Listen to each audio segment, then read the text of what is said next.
Hi there, my brainwashed zealots. This is Joshua, the heretic, coming at you today. And I have come to a realization. I went to work today, and God and I had a pretty cool conversation.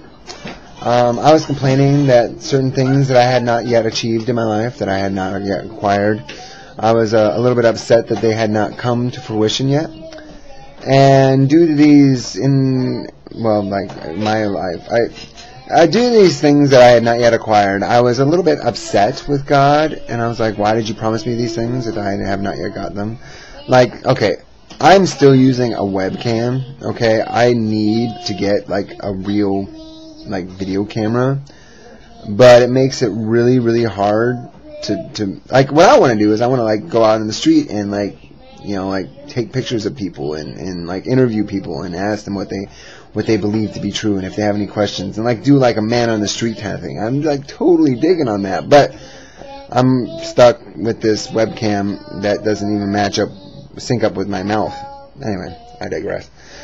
So anyway, so I'm a little bit upset and annoyed with God and just like, why haven't you bring these things to my life yet? Why haven't you given me these things? So, because I can't afford them. I make like $9.50 an hour, so whatever.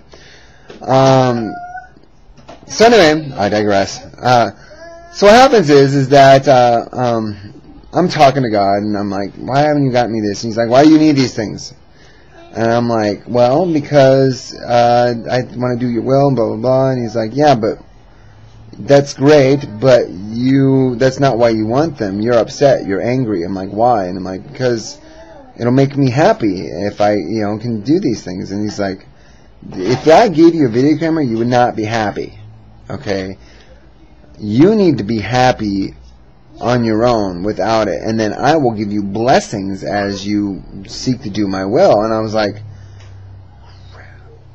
so what I realized this is basically the nature of covetousness. It says, thou shalt not covet this, and thou shalt not covet that, and thou shalt not covet thy neighbor's whatever. And I'm like looking at like Sexy Phil, because I watch Sexy Phil, and he just got this new widescreen lens for his freaking video camera, and it's a phenomenal picture, and blah blah blah, and everything syncs up, and I'm stuck using this freaking Logitech, spherical webcam, like ghetto, uber ghetto. Anyway, I digress.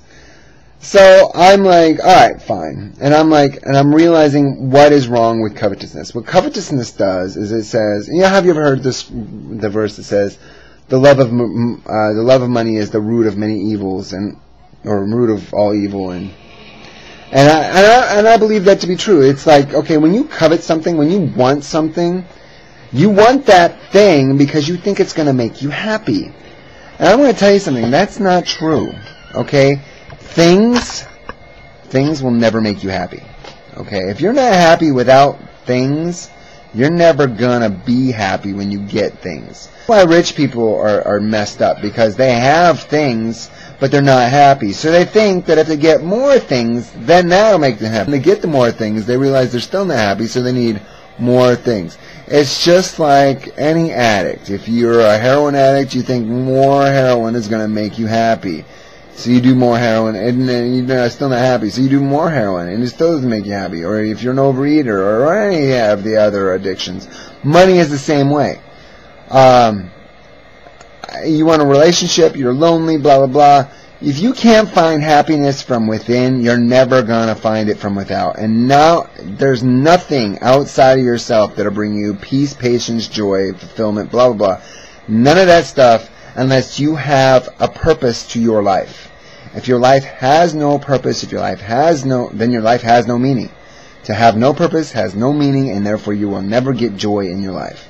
So, you know what? I have this Logitech spherical webcam that doesn't even sync up with my mouth. And I have to be happy with that, It's all about the message, it's not about the appearance. And yeah, I can't do the man on the street, that would be phenomenal, but when it's God's timing, it's God's timing. And I'm just going to be here waiting and chilling until that happens. To covet anything, to want anything, is to keep you separated from God, because you're going to these things for happiness instead of going to God for happiness. And I asked God, I'm like, God, I want this thing to be happy. And he's like, well, you were asking for the wrong thing. Don't ask for the thing. Ask for what you want. Because you don't want the thing. You want happiness. And so I was like, alright, God. Okay. So, can you make me happy? He's like, yes! I can make you happy. I can give you happiness.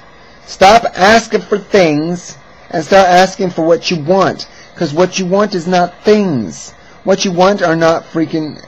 You know, like there's women out there that say, oh, I need a man. If I hadn't had a man, I'd be happy. No! If you had a man, you'd be miserable because you'd be trying to make that man into everything that you wanted. And you'd say, well, he's not this kind of man, so I'm miserable. So I need to change him. No, you're not going to change him because you're not happy within yourself. Same with guys. Guys say, I don't have the perfect woman, blah, blah, blah, because she's this and she's that and the other thing. I'm like, you know what? You're never going to be happy with any woman you get because you're not happy with yourself. It's all about you, buddy. Yourself. You have to point yourself in the face and say, I need to find happiness within myself. And until I find that happiness, I am never going to be successful. I am never going to be blessed. And you know what? God's not going to give you anything until you can find that happiness from within. Because He's not going to reinforce that negative behavior. When your child throws a temper tantrum and says, I want this, I want this, I want this, the last thing you're ever going to do is give them what they want. Because you're reinforcing a negative behavior. Next time they want something, they're going to throw another temper tantrum. And it's going to last twice as long, and it's going to be twice as forceful. So when your child's throwing a temper tantrum, the last thing you do is give them what they want. You wait for the temper tantrum to be over with. You wait for them to calm down, to realize that that's not the end of the world. When they get into a pleasant and a peaceful mentality, then you can give them what they want. Because now you're not reinforcing the negative behavior. You're reinforcing a positive behavior. And when I'm happy and I'm blessed and I'm thankful for everything that God has given me, then that's when the blessings occur. So this is what I'm boiling it down to you. Covetousness is evil because it separates you from the blessings that God has given you. Covetousness misdirects you. It makes you think that happiness can be achieved from without instead of from within. And instead of looking for things or people or anything to fulfill our heart's desire, what we need to do is we need to look to God to fulfill our heart's desire.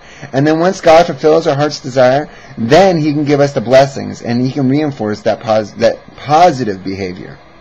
Anyway, so as the heretic coming at you today, I just wanted to share it with you because it blessed me when God shared it with me, and I thought since He shared it with me, I should share it with you, and hopefully it'll bless you too. So, this is the heretic on my Logitech Crapacam, and I will talk to you later. Peace!